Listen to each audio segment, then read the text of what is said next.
We have an interesting 2009 ahead of us. Many people here, I think, show of hands, how many people think the average summer movie has basically really bad plot, character, that sort of thing, and they're a little more than special effects reels? Yeah. And of course, the new Batman film kind of broke the trend. It showed that you could have good characters, good this. Now, an average summer film has a development cycle of 8 to 14 months for the script.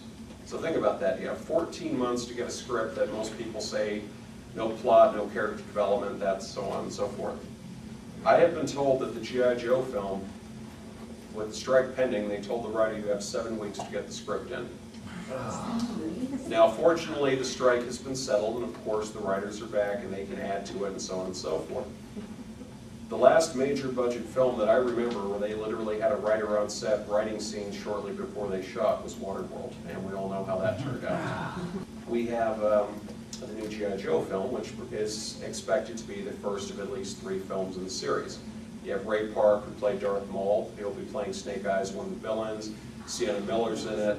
Now, it's going to cause some problems because, from what I gather, G.I. Joe in this one is a European-based global anti-terrorist organization. European-based is what I'm told, although that may change just simply because they're filming out of Prague, Czechoslovakia. One of the problems is it's directed by Mark Summers, who directed the first 2 Mummy films. I have no problem there. There have been reports that he and Sienna Miller aren't seeing eye to eye. Specifically, first day on the set, he wanted her cleavage enhanced. To the point, walked up and said, we need more here. Required her to put these, as she described them, silicone inserts that looked like raw chicken breasts and cat her up.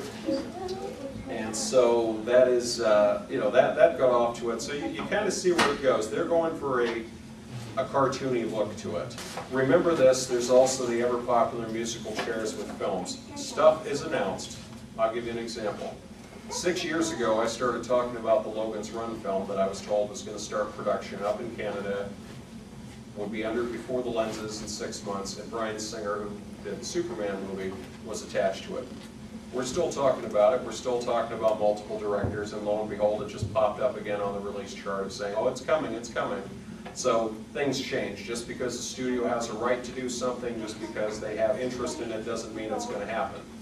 But, so what we're going to see in 2009 is we're going to see a little bit of as usual, we're going to see sequels, and we're going to see a reinvention of some of the old favorites and some reinterpretations. Now, one of the things that they're looking at is there's a rule of thumb that once things get to a 20-year-old mark, it's time to remake them.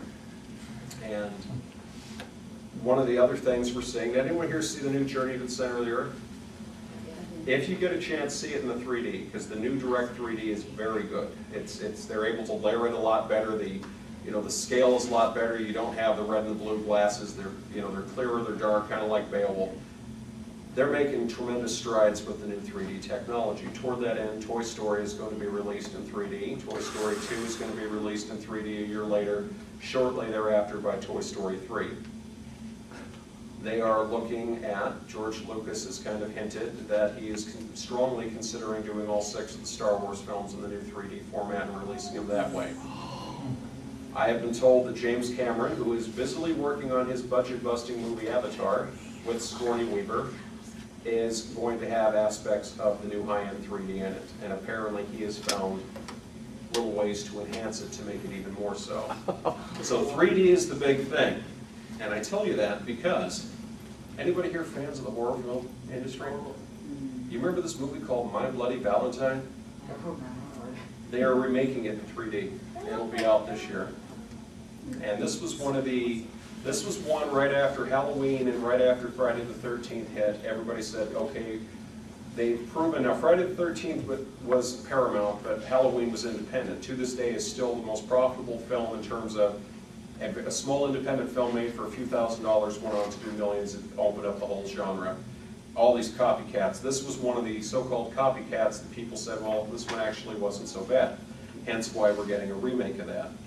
I mention that because we're also getting a remake of Friday the 13th. They've decided rather than cranking out stupid sequel after stupid sequel, they're just going to start over and go from there. could work. I mean, Rob Zombie's interpretation of the new Halloween actually wasn't that bad. He had a very, what I thought, novel and practical approach to it that kept the original spirit, but expanded on the character by giving us the, the prequel portion of it as well as the story. Now, with this in mind, we have a lot of interesting films like Underworld: Rise of the Lycan, Underworld 3 on the talk, Steve Martin back as Clouseau in the Pink Panther 2. Anybody remember Street Fighter with Jean-Claude Van Damme? Well, now we get Street Fighter: Legend of Chun-Li. I kid you not. We get Watchmen. Any fans here of Disney movies, the classic live-action stuff back in the day?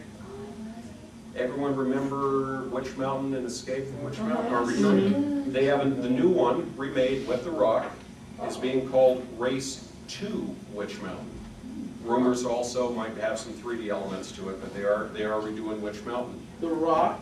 The Rock. Oh, excuse me. Dwayne Johnson. We're supposed to refer to him as Dwayne Johnson now. The Rock was something from the past. He's a serious actor now, and he's Dwayne Johnson. So.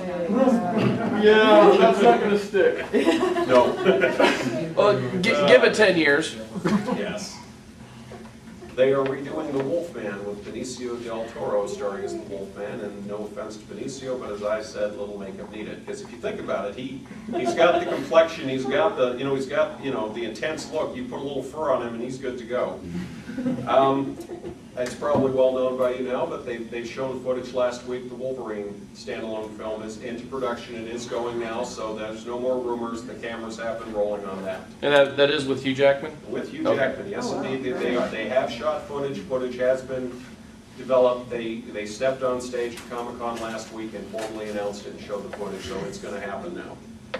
Now, Terminator 4 Salvation. Those of you that saw that thing earlier, you saw the thing. Now, this is an interesting story. Supposedly, if all works, this is the first of 3 new Terminator films that will be set in the post-apocalypse future that will deal with, stopping the Skynet and all of that. Now, how does this work? Officially, the TV series, which is returning for a second year, it's coming out on DVD soon, season 1. They are operating under the stance that the 3rd film never happened. The film series the new series is based on the events of the 3rd film, as in the opening line in the trailer. This is not the future my mother told me about. Things happen differently. Certain things were inevitable. Judgment Day was inevitable, but they could only stop the time and the place, the events, but it was going to happen. So now John Connor's in a completely alien situation. I was always told Judgment Day was coming, but I was told it was going to happen this way, this way, this way, this way. It happened, but everything's completely different. What do I do? So that's how it is. Anton Yelchin, who will be playing Chekhov in the new Star Trek film, is apparently going to play Kyle Reese in the film. And I can tell you this, James Cameron apparently has had some input in the film. Mick G., the director of it, who did the Charlie's Angels films, said that both James Cameron and Stan Winston have had input into the film. A rumor is that Stan shot a cameo where he wrestled a water bot, as he described him shortly before he died, and so there will be Stan Winston's mark on the film. And so we will see how this all comes out. So they're going to open this up, and this is coming out next year. I think, honestly, the inclusion of Christian Bale was a great move, and he had some skepticism because, as you know, he generally prefers to do the independent films and that sort of thing. He agreed to do Batman basically for his kids. And of course they took off even greater than he'd hoped. He recently said that I'm willing to do a 3rd Batman if Christopher Nolan comes back and directs this one.